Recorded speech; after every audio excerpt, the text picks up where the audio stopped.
صباح الخير.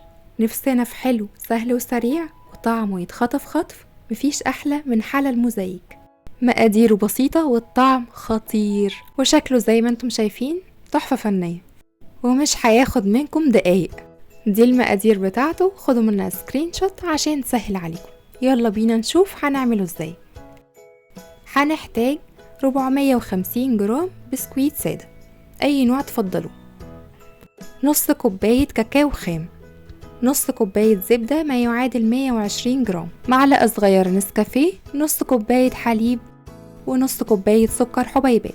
أول حاجة هنستخدم أي نوع بسكويت سادة اللي بناكله جنب الشاي اللي تحبوه. أنا مستخدمة النهاردة بسكويت الدايجستيف، بيبقى طعمه جميل قوي مع الوصفة دي. بنكسره كده شكل عشوائي، لا صغير قوي ولا كبير قوي، لحد ما اخلص كل الكمية. اي علبة بسكويت بيبقى مكتوب عليها المقدار بتاع الجرامات، هنجيبها بالتقريب. يعني مثلا لو العلبة مكتوب عليها 100 جرام هنستخدم 4 علب ونص، وهكذا لحد ما نوصل تقريبا ل 450 جرام. في الكسرولة على البارد من غير نار بنحط نص كوباية السكر الحبيبات، وعليها معلقة صغيرة من النسكافيه، ونص كوباية كاكاو خام، وبعد كده بحط عليهم نص كوباية حليب، وبقلب على البارد لحد ما كله يمتزج مع بعضه. وبعد كده برفعها على النار.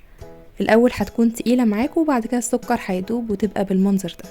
بعد كده هرفعها على النار تكون هادية مع التقليب المستمر، علشان الصوص ده لما بيتقل معايا ومقلبش فيه ممكن يتلسع من تحت، ولا علي عليه النار قوي ولا أبطل تقليب فيه. هفضل اقلب فيه لحد ما يبقى قوامه سميك ويعمل بابلز بالشكل اللي انتوا شايفينه ده. اول ما يوصل للقوام المناسب ده بضيف عليه الزبدة المكعبات على طول، وافضل اقلب فيه لحد ما الزبدة تدوب تماما وميبقاش ليها اثر في الصوص. خدوا بالكم ما تتسرعوش في خطوة ان الصوص يكون متماسك ويعمل فقاقيع، لان احنا لو طلعناه بدري وصبناه على البسكويت مش هيتماسك مع بعض ومش هيبقى مظبوط. وبكده الزبدة دابت تماما في الصوص. شايفين القوام بتاعه جميل ازاي؟ ودلوقتي هرفعه من على النار وافضل اقلب فيه كام دقيقة، حاجة بسيطة، مجرد بس يطلع شوية من الحرارة اللي فيه علشان ما صبهوش على البسكويت وهو سخن جدا. شايفين قوامه لما طلع الحرارة شوية تقل اكتر كمان. بعد كده بصبه على البسكويت على طول وأقلبهم في بعض لحد ما كل قطعة بسكويت تكون متغلفة بالصوص كويس جدا، علشان في الآخر لما نيجي نكبسه على بعض يعمل شكل وما يفرفتش مني، يكون متماسك كله مع بعضه. هنقلب الأول بالسباتولا مجرد بس أتأكد إن كله اتوزع، وبعد كده بدخل بإيدي علشان أتأكد إن البسكويت كله اتغلف بالصوص وبقى جميل. مش قادرة اقول لكم ريحة الصوص رهيبة ازاي، تجنن. وعلى طول على ورقة زبدة بحط البسكويت. انا مستخدمة هنا ورقة زبدة لكذا سبب. اول حاجة علشان نعرف نلفه رول بطريقة بسيطة ويبقى شكله في الاخر منتظم وجميل، والحاجة التانية ان كمان لما نيجي نشيله بعد ما يدخل في التلاجة بيطلع بكل سهولة. هنضغط البسكويت بالشكل ده بشكل اسطواني. اهم حاجة اضغط البسكويت كويس جدا بالطول وبالعرض علشان لما اجي اقطعه شرايح بعد كده ما يطلعش مفرفت. شايفين؟ بلف عليه ورق الزبدة بالشكل ده. بعد ما عملته اسطوانة مضغوطة كويس بقفل ورقة الزبدة عليه من الشمال ومن اليمين وادخله التلاجة. ممكن اقدر اقطعه بعد ساعتين مش قبل كده، وهو كل ما بيقعد في التلاجة ويبقى ساقع بيبقى احلى بكتير. طلعته من التلاجة، شايفين ورقة الزبدة بتطلع بسهولة ازاي؟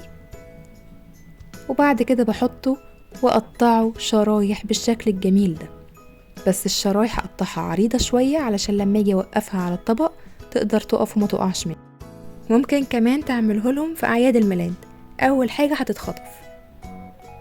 شايفين؟ خطير. تعالوا بقى نزينه مع بعض.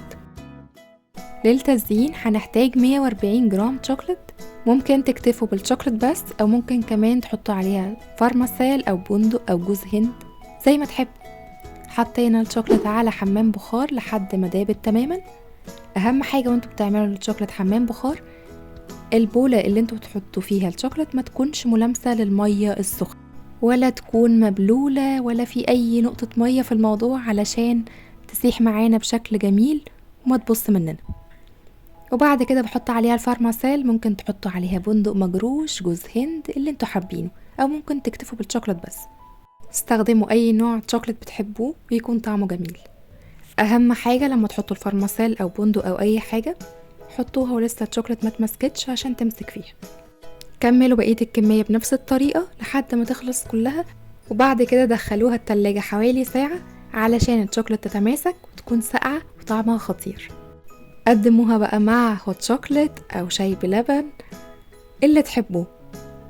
انا قدمت جنبها امريكان هوت شوكولات، وكنت عاملاه لكم في وصفه من الوصفات على القناه، هحط لكم اللينك بتاعه تحت في الديسكريبشن بوكس، وهتلاقوه في الفيديوهات المقترحه في النهايه. تعالوا ندوقها مع بعض.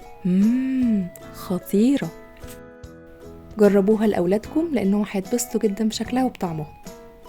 كنت معاكم نسمة الخياط، استنوني في فيديو جديد من وصفاتي، وما تنسوش اعملوا سبسكرايب للقناة وفعلوا الجرس عشان يوصل لكم كل جديد، ولايك وشير. باي باي.